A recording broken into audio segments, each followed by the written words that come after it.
The sacrifice. The autumn leaves crunched beneath Taryn's feet as he gathered herbs in the forest edge.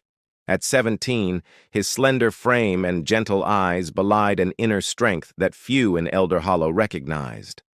The basket at his side filled with moonroot and silver fern, ingredients for his healing salves that the villagers secretly sought despite their whispers about the strange orphan boy.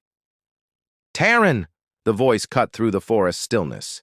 "The council summons you!" He turned to see Bram, the blacksmith's son, standing rigid with a mixture of relief and guilt on his face. Taryn's stomach tightened. Today was the choosing day, the 10th autumn since the last tribute had been sent to the beast of Ashwood Forest. "I understand," Taryn replied, wiping soil from his hands. "I'll come now." The walk back to Elder Hollow felt both too short and endless. The village was unusually quiet as they approached the stone circle at its center. Elder Moira stood in ceremonial robes, her face a mask of practiced solemnity beside the ancient selection bowl, a hollowed stone filled with water and the name tokens of every unmarried villager between 16 and 20. "The choosing must be fair," Elder Moira announced to the gathered crowd, though everyone knew what fair meant. Orphans and outcasts mysteriously had their tokens drawn more often than those with influential families. Taryn took his place among the other eligible youths, noting how some parents clutched their children's hands. He had no one to hold on to. Elder Moira began the incantation, passing her hand over the water. The tokens swirled without her touching them, the only magic the practical villagers permitted themselves to acknowledge. When the movement stopped, she reached in and drew out a small wooden disc. Her eyes flicked up, meeting Taryn's for just a moment before she spoke. "Taryn of Elder Hollow." A collective sigh rippled through the crowd, relief from families whose children were spared, and a murmur of sympathy that didn't quite mask the satisfaction that the strange herb gatherer had been chosen instead of someone more valued. "I accept," Taryn said before Elder Moira could even ask, his voice steadier than he felt. That night, he was given the tribute hut, a small stone building where the chosen ones spent their last night. Villagers brought gifts, bread, mead, small tokens, their guilt manifesting as generosity too late to matter. As darkness fell, a soft knock came at his door. Taryn opened it to find Sarah, the master hunter's daughter, standing with a leather bundle. "I brought you something useful," she said, her voice low. Unlike the others, she looked directly into his eyes. "Hunting knife, fire starter, dried meat. Better than these trinkets." She nodded toward the pile of goodbye gifts. "Thank you," Taryn replied, surprised. They had rarely spoken, though he had noticed her watching him in the forest sometimes. "I don't believe you deserve this," Sarah said, a hint of anger in her usually guarded expression. "The beast hasn't been seen in generations. It's just a story they use to—" She stopped herself. "To rid themselves of inconvenient villagers?" Taryn finished with a sad smile. "Perhaps. But something takes the tributes. None have ever returned." Sarah's hand lingered on his as she passed him the bundle. "You're different, Taryn. You see things others miss. Maybe you'll be the first." The connection between them held for a moment, a warmth Taryn had rarely felt in his life of isolation. "I should go," she whispered, pulling away. "They'll punish my family if I'm seen questioning the ritual." After she left, Taryn unwrapped her gift. Beneath the practical items lay a small carving of a forest bird, a night wren, known for finding its way home no matter how far it traveled.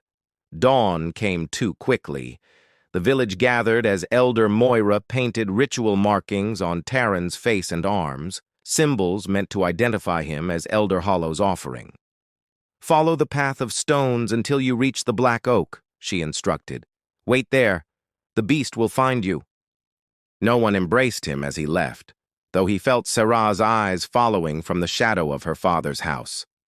Taran didn't look back as he stepped onto the ancient trail, leading deep into Ashwood Forest, the whispers fading behind him. The ancient stones of the path grew farther and farther apart as Taran ventured deeper into Ashwood Forest. Sunlight filtered through the canopy in dappled patterns that seemed to shift unnaturally, as if the forest itself was watching him. By midday, he reached the black oak, a massive ancient tree with bark so dark it seemed to swallow the light around it. Taran sat at its base and unpacked Sarah's meager provisions. The silence was profound, unsettling. Even the birds had gone quiet. He traced the night wren carving with his fingertip, a cold dread creeping into his heart. Should he run? But where could he possibly go?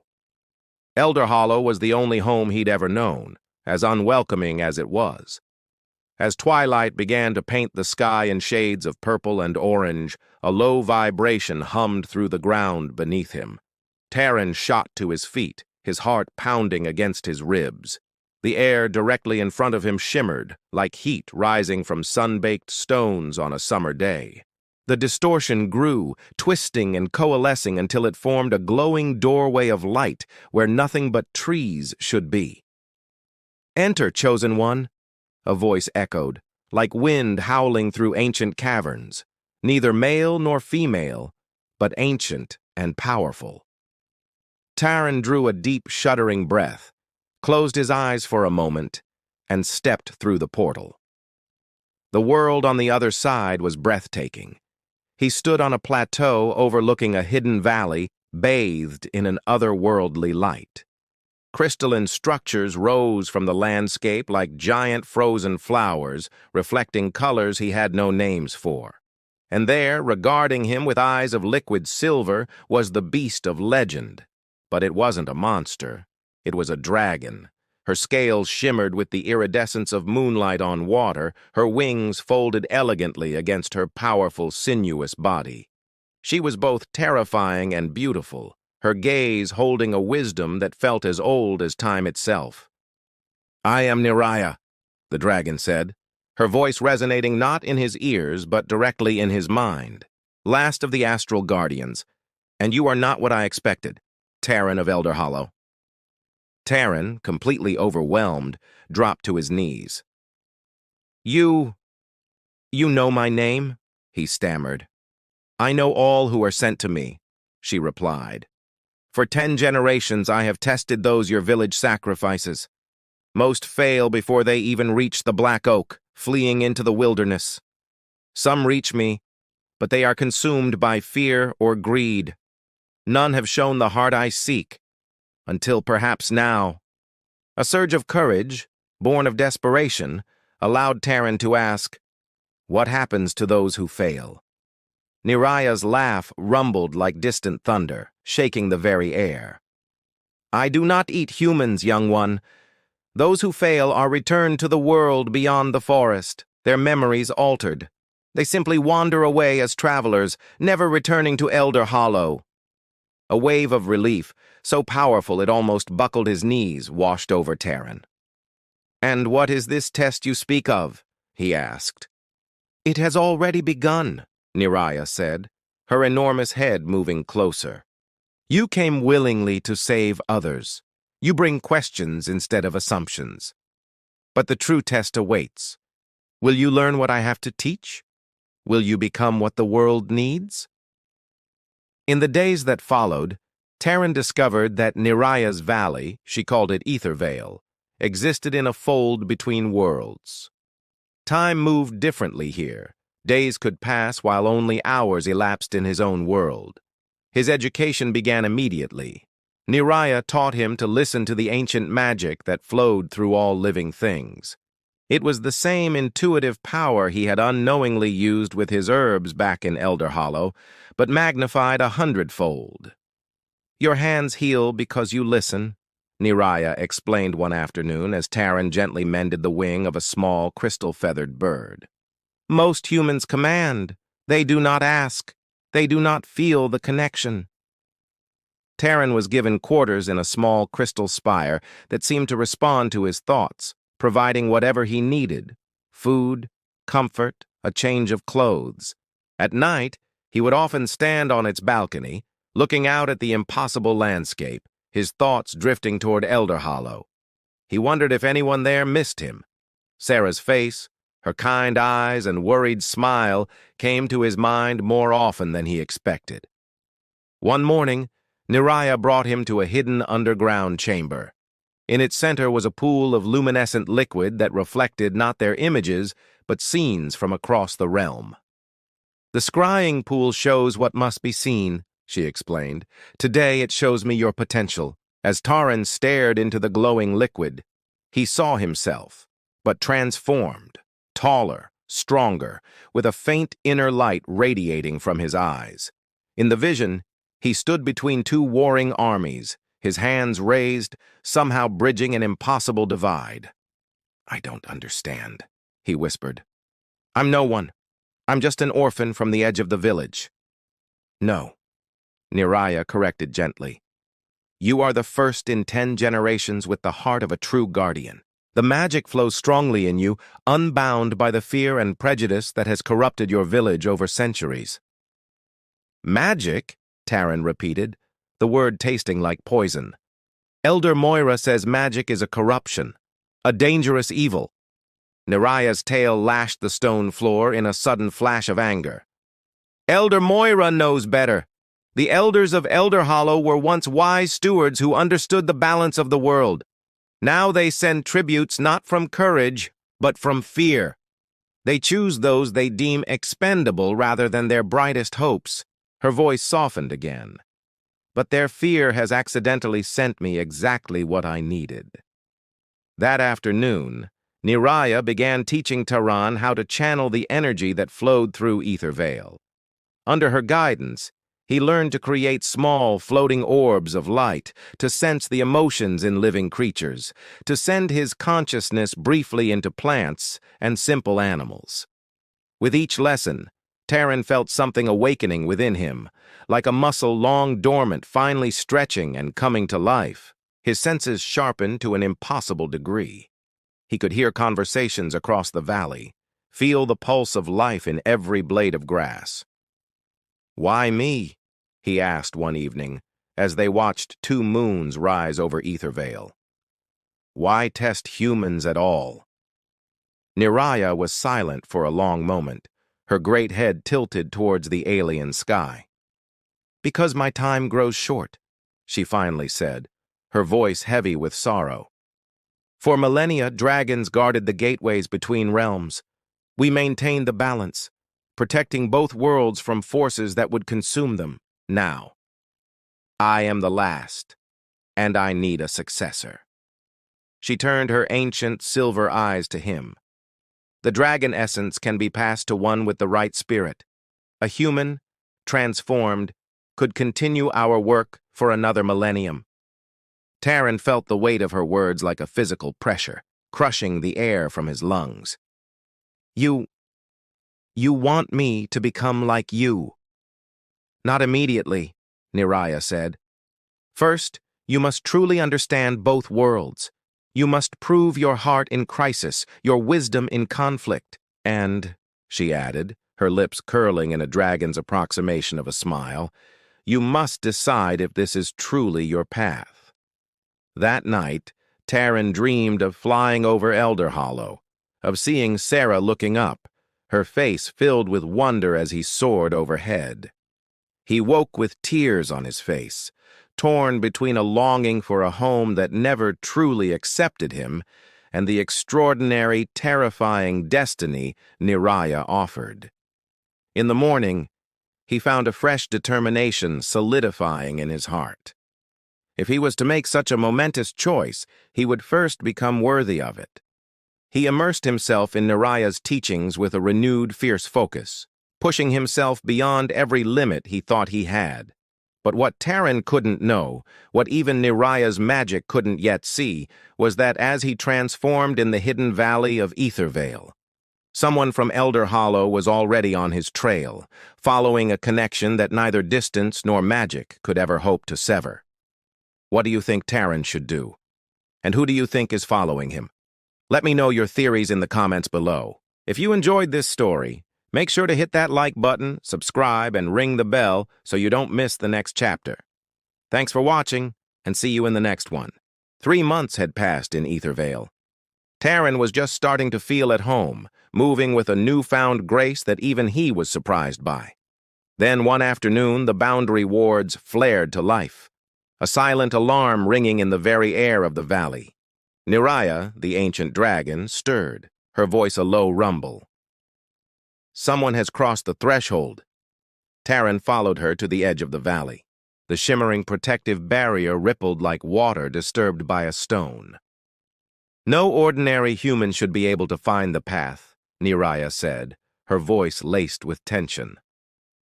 Through the wavering magic, a figure stumbled, dirt-smudged and clearly exhausted. But their steps were firm, determined. As they drew closer, Taryn's breath hitched. He knew that determined stride. "Sarah?" The hunter's daughter looked up. Her eyes, wide with a mixture of awe and disbelief, darted from Taran to the majestic dragon standing beside him. A bough was slung across her back and at her hip. Taran recognized his own old herb satchel. For a long moment, she just stared, frozen. "I knew you weren't dead," she finally managed, her voice hoarse. "The village celebrates your sacrifice, but I couldn't accept it." Niraya's massive tail lashed the ground, a sign of her agitation. "How did you find this place, human? The path reveals itself only to those chosen or those with an innate connection to the old magic." Despite her exhaustion, Sarah stood a little straighter, refusing to be intimidated. "I followed the night wrens. They've been gathering near the Black Oak ever since Taryn disappeared. And I found this." She reached into the satchel and pulled out a single scale, shimmering like liquid silver in the afternoon light. It was one of Niraya's. "Impossible," the dragon murmured, her great head lowering to examine Sarah with a newfound, intense curiosity. "Unless the old blood runs in you, human, hidden but strong. Your ancestors, they were guardians before Elder Hollow forgot its true purpose." Taryn stepped forward, his heart pounding. He still couldn't quite believe it. She had come all this way, for him. "You risked everything just to find me?"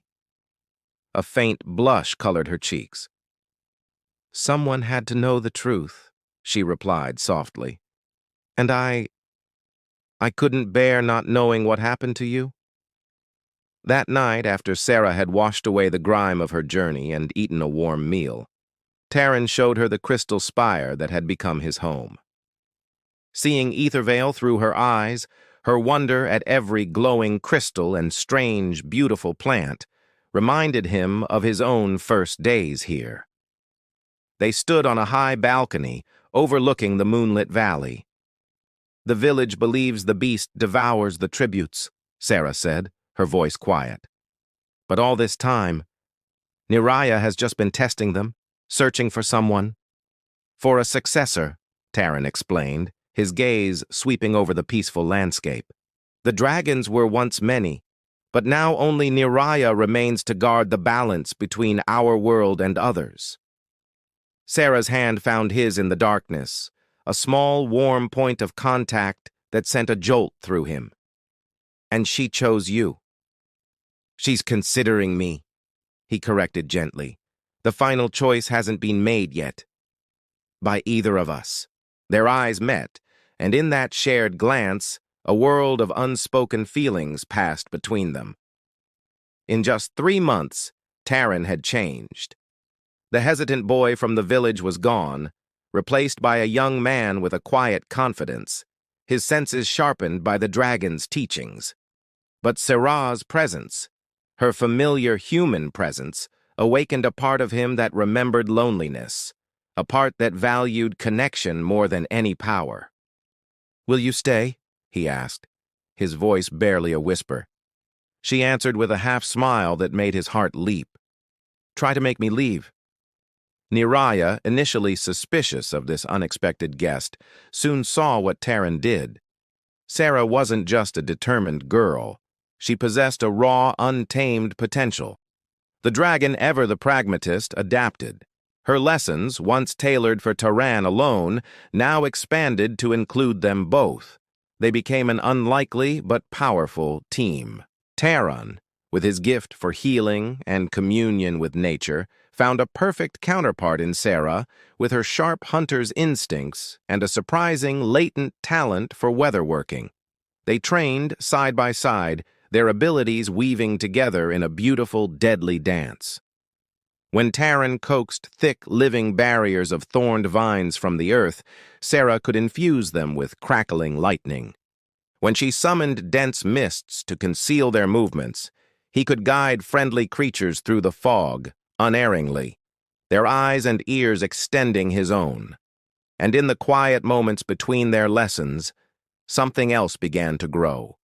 Whispered conversations under the stars became gentle, exploratory touches. Tentative at first, they grew bolder as the days passed, a magnetic pull drawing them closer. Their first kiss happened in the middle of a storm, one Sarah had accidentally conjured in a moment of frustration during training. The rain soaked them to the bone, plastering their hair to their faces, but they didn't care. The tension that had been building for weeks finally broke, crashing over them like a wave, and it was exhilarating. One evening, they lay together on a soft blanket of moss, her head resting on his chest, the sounds of the enchanted forest a gentle lullaby around them. "I always watched you in the forest back home," she confessed, her voice a low murmur against his heart. "The way you spoke to the plants, how the animals always trusted you. I knew you were special, long before Niraya did." Taran traced idle patterns on her bare shoulder, marveling at how perfectly she fit against him, how natural it felt. "I never thought anyone even noticed me," he admitted, "except when it was time to choose the next sacrifice." "I noticed everything," she whispered, rising up to meet his lips again. But their idyllic world was about to be shaken. Niraya sensed it first, a growing disturbance in the outer world, a shift in the magical currents. The training intensified. The dragon pushed them harder each day, her ancient eyes watching their progress with an urgent, almost desperate approval. One dawn, after they had completed a particularly grueling trial that left them both breathless and drained, she called them to her. Her voice was grim, stripped of its usual patient tone. "Something approaches," she told them, her gaze fixed on the distant horizon, as if she could see the threat already gathering there. "A darkness I have not felt in centuries. We must prepare you both, and much more quickly than I had planned." The days of peaceful learning were over. A storm was coming, and they were the only ones who could stand against it. Thanks for watching. If you enjoyed this chapter of our story, please hit that like button and subscribe for more. We'll see you in the next one. Winter's grip on Elder Hollow was brutal, far worse than anyone could remember. It had been 6 months since they sacrificed Taran to the beast, and 4 since Sarah vanished while hunting in the cursed woods. The village was dying. Autumn storms had wiped out the harvest, and now relentless blizzards cut them off from the world. Elder Moira, her face etched with grim certainty, called it a punishment from the gods for some forgotten sin. Others whispered a more terrifying thought. Maybe the beast hadn't accepted their tribute. Maybe it was angry, but they were wrong. The storms weren't born of an angry beast or scornful gods. The blizzards were a symptom of something far more sinister, a darkness seeping through the weakened boundaries between worlds, drawn to the ancient magical nexus hidden deep beneath Ashwood Forest. Miles and worlds away, in the shimmering realm of Aethervale, the dragon guardian Niraya led Taran and Sarah to a scrying pool. The luminous liquid swirled, showing them haunting images of their home. They saw ice-caked cottages, villagers huddled around fires that gave no warmth, and the gaunt, hungry faces of children. "Elder Hollow suffers," Taran said. his voice tight. He was surprised by the ache he felt for the people who had cast him out. "Not just Elder Hollow," Neriah corrected, her voice like ancient stones grinding together. "The corruption is spreading. It's tearing through the veil between our worlds. If it reaches the heart of Aethervale, both our realms will collapse into nothing." Sarah's hand found Taryn's, a small point of warmth in the face of cosmic dread. "What can we do?" she asked, her voice barely a whisper. "You must return," Neriah declared, her words heavy with consequence. "The Nexus Point, what your people call the Stone Circle, was once a place of perfect balance, maintained by your ancestors. But their knowledge was lost, the circle neglected. Now it's weakening, and the void between is leaching through." Taryn scoffed, a bitter sound. "Return as what? As the two tributes who somehow survived? They'll think we're ghosts or monsters." Neriah's ancient silver eyes gleamed with a power that transcended time. "You will return as what you have become, guardians in training. You will show them the old ways. You will restore the balance." The journey back through Ashwood Forest felt different. The same trees that once seemed to claw at them with menacing branches now seemed to bow in respect as they passed, sensing the new power that flowed through them. They were no longer the frightened youths who had been sent to die. They wore clothes spun from the starlight of Aethervale, woven with protective enchantments that shimmered faintly in the gloom.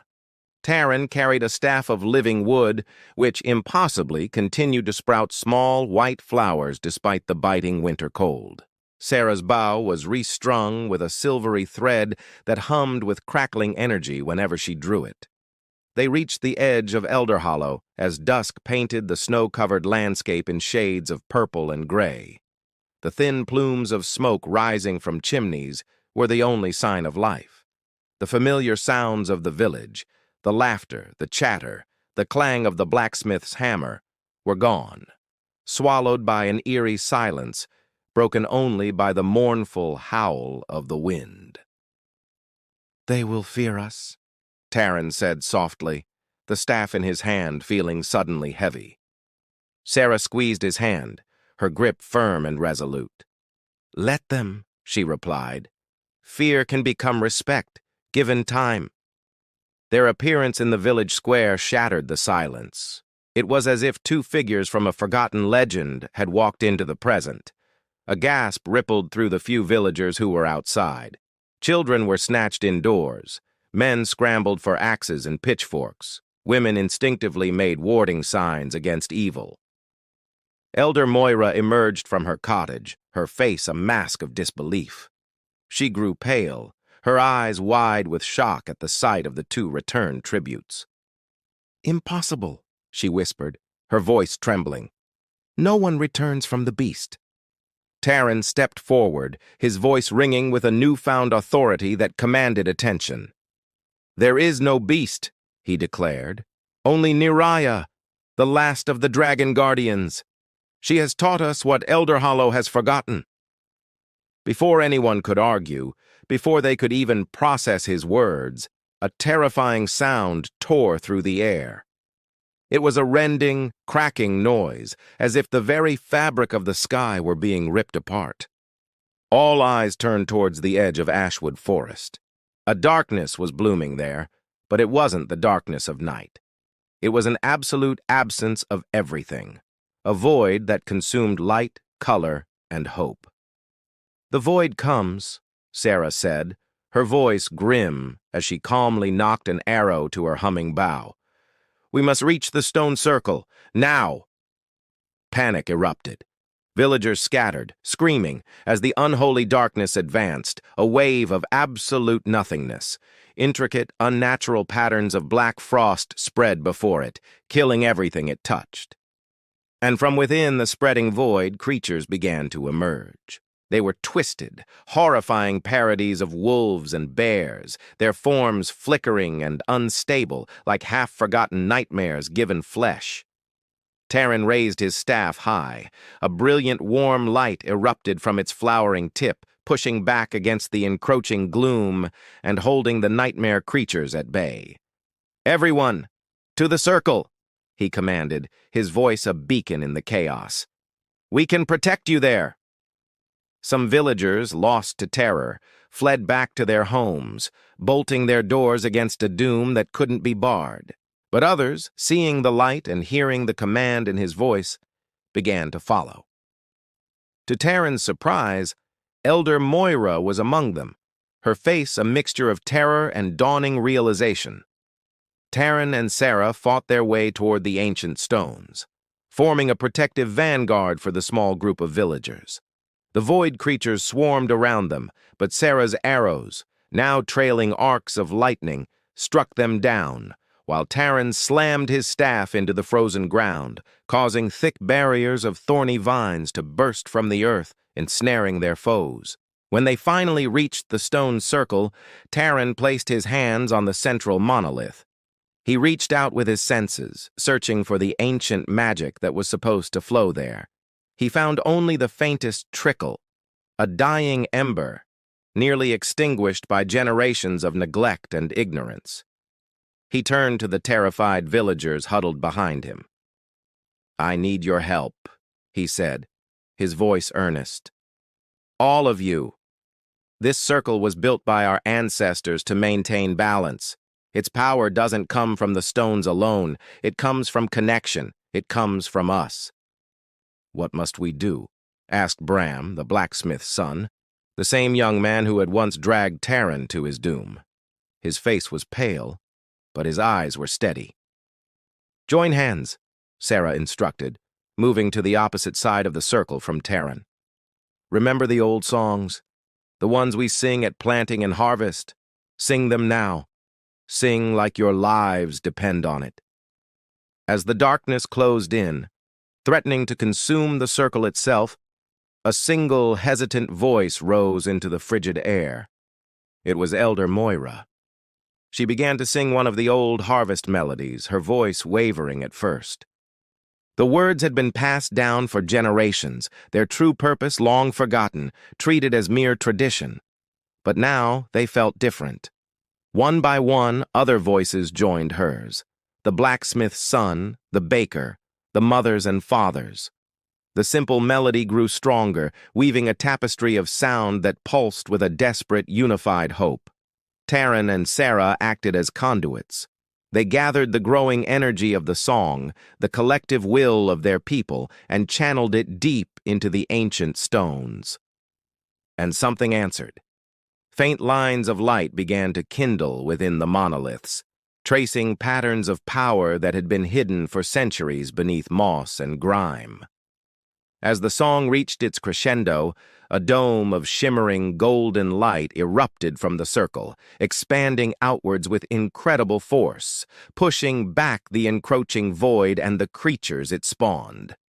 The battle raged through the long, dark night. The void creatures threw themselves relentlessly against the shimmering barrier. Inside, the villagers sang until their throats were raw, their combined voices fueling the shield that kept them alive.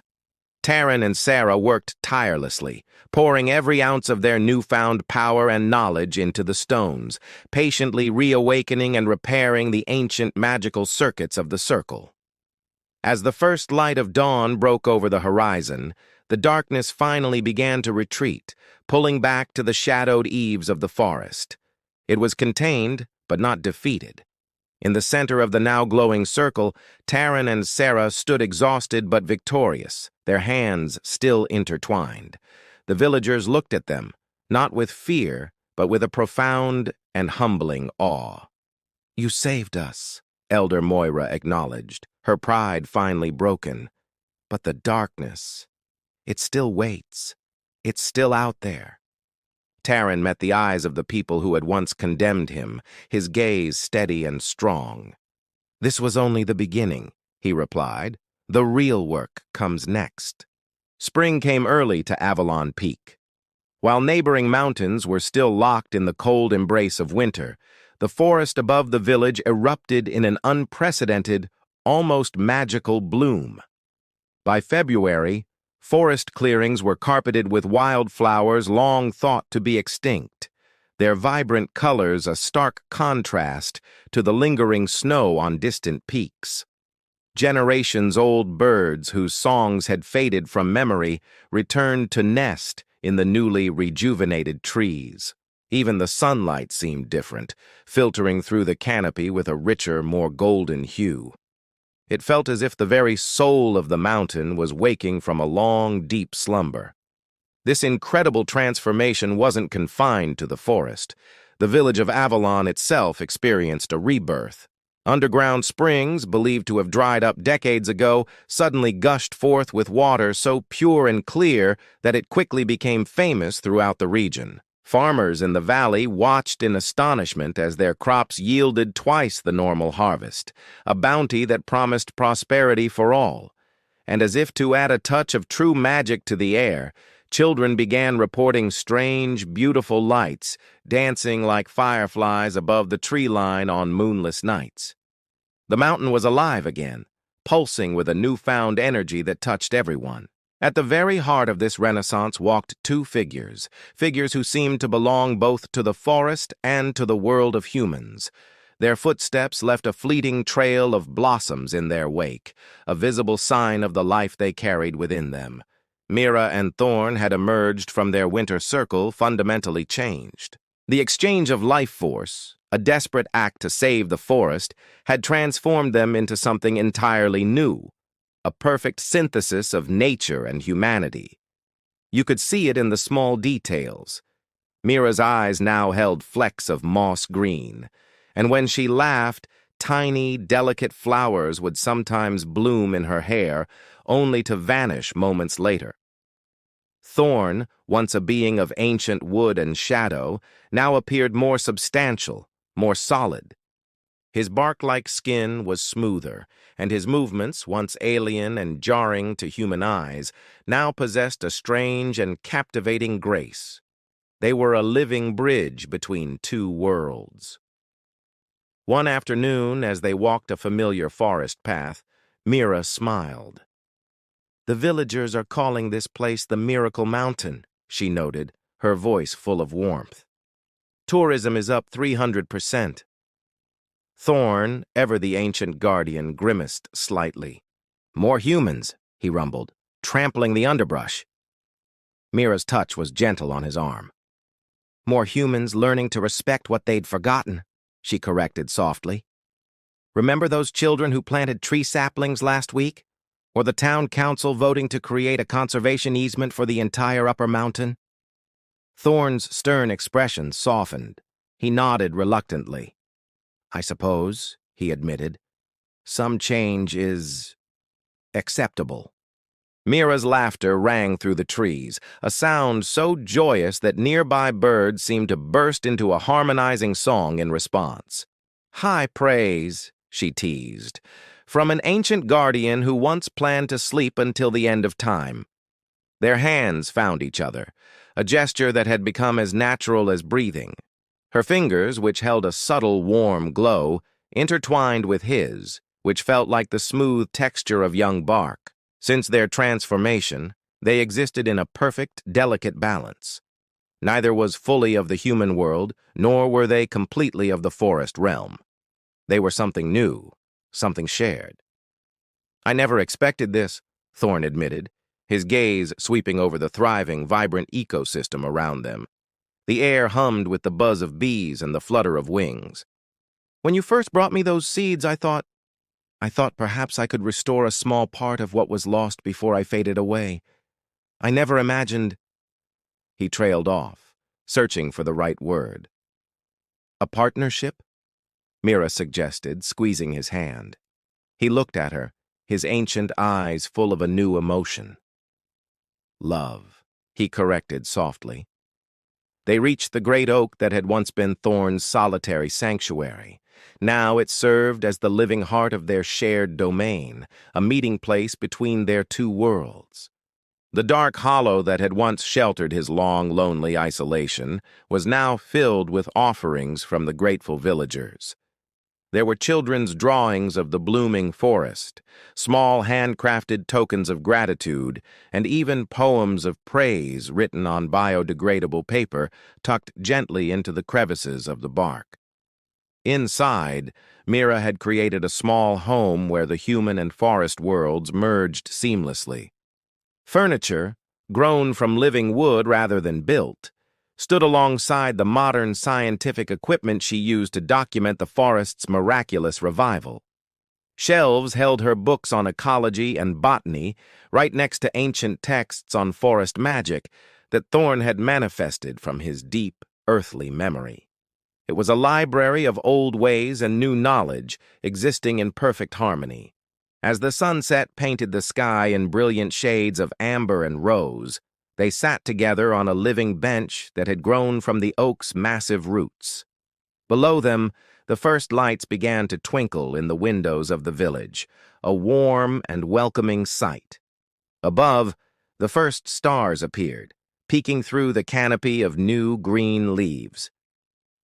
"The university wants me to publish my research," Mira said quietly, resting her head against Thorn's strong shoulder. His presence was a comfort, solid and reassuring. "Will you tell them everything?" he asked. His tone wasn't accusatory, just neutral and curious. Mira smiled, a private, knowing smile. "I'll tell them about the forest's unprecedented recovery," she explained. "I'll write about the unique symbiotic relationships we're seeing between plant species here. I'll document the return of wildlife and the full restoration of the watersheds." Thorn waited. "But not about us." "No," she agreed, her voice soft but certain. "Some things belong to the forest. Some stories aren't meant for academic journals." Thorn nodded, a slow, thoughtful gesture. A rare smile played at his lips. "Your grandmother would approve, I think." Mira looked out at the darkening valley. "She would say we've restored the balance," she replied. "The old ways and the new, finally finding harmony together." As night fell completely, they remained there, beneath the protective branches of their great oak. They were the guardians of a forest reborn, a living testament to an unexpected gift. It all began with a simple offering of hope, a handful of seeds that had awakened a slumbering heart and created something entirely new in the process. Around them, the forest of Avalon Peak pulsed with vibrant, uncontainable life. Its roots ran deep, and its future was now secured, not by magic alone, but by the union of two souls from different worlds. They had discovered a profound truth, that love, much like the seasons, has the power to renew all things. Thank you so much for joining us on this journey to Avalon Peak. If this story touched your heart, please consider liking this video and subscribing to our channel for more tales of magic, hope, and renewal. We'll see you next time.